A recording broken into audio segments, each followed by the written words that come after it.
Friends and families, as COVID has become so rampant and so difficult, I am taking this position to show you what are the things that we are doing today in the ICU to help a lot of our patients. If you look at my feet, you look at my knees, my elbows, and my position. We are now in a difficult situation. We're having hard time really delivering oxygen to our patients. We are having truly hard time treating our patients with respiratory failure on the ventilators. So what I showed you is one of the maneuvers that will help you move the oxygen into your lungs and move your lung secretions. So there are this position that I showed you at the beginning of this video helps you to send oxygen to the lower part of your lungs. COVID will attack the lower parts of your lungs, seep out fluids that is as thick as glue, block the lungs, and lead to suffocation, literally, and respiratory failure.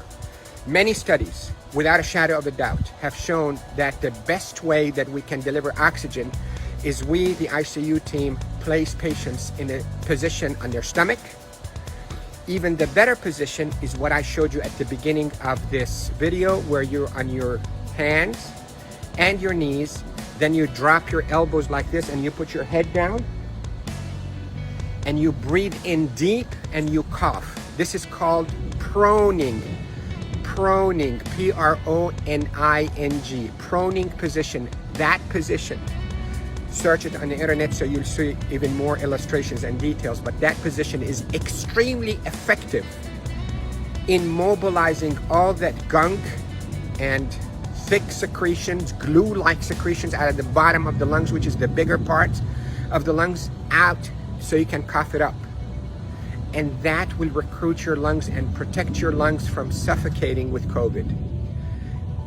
The hand washing, don't pick your nose, masks, is extremely essential, and there are a lot of people who are talking about it, but what I'm talking to you about is from the heart of the intensive care unit. Yesterday was a sad day. We called it a D-Day. You hear about the D-Day in World War II? This is a D-Day for our ICU team. A lot of deaths occurred yesterday in our hospital from COVID, and it's not a joke, and it's not a hoax, and I can tell you we're not fabricating the data. You have doubts and you think we, the doctors, are fabricating the data. You're entitled to that thought. Call me. I will take you and show you how people are unnecessarily dying because of this virus. So to protect you, if you get a lung complaints from that COVID, lay down on your stomach as much as you can, 8, 10, 12 hours a day.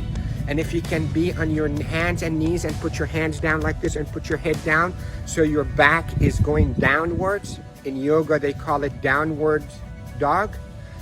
You can drain your lungs. The way to liquefy those secretions, also you can drink ginger and curcumin that is sweetened with a little bit of natural honey. It will soften all those secretions and will come out. The reason we are seeing all those respiratory failures and the respirators in the ICU is because the lungs are being suffocated with that gunk and thick glue-like fluids and secretions and dead cells. So what we hope to do is we hope to move those and not trap them inside your lung and form a glue or like concrete that blocks your lungs, but move them, soften up with those secretions with ginger and curcumin with sweetened honey, and move them by laying down on your stomach or even on your knees and your elbows and put your head down. And if you have a family member that know how to keep themselves protected from being too close to you, let them do a little bit of fine tapping on your chest and mobilize all those secretions. With this, I hope you stay safe. Yes, I am Dr. Rafai. I am a doctor here in Panama City, Florida, and I care for patients with acute COVID in intensive care units of all our hospitals. Love you all. Stay safe. Share this because proning saves lives in the ICU. Proning saves lives in the ICU. Love you all.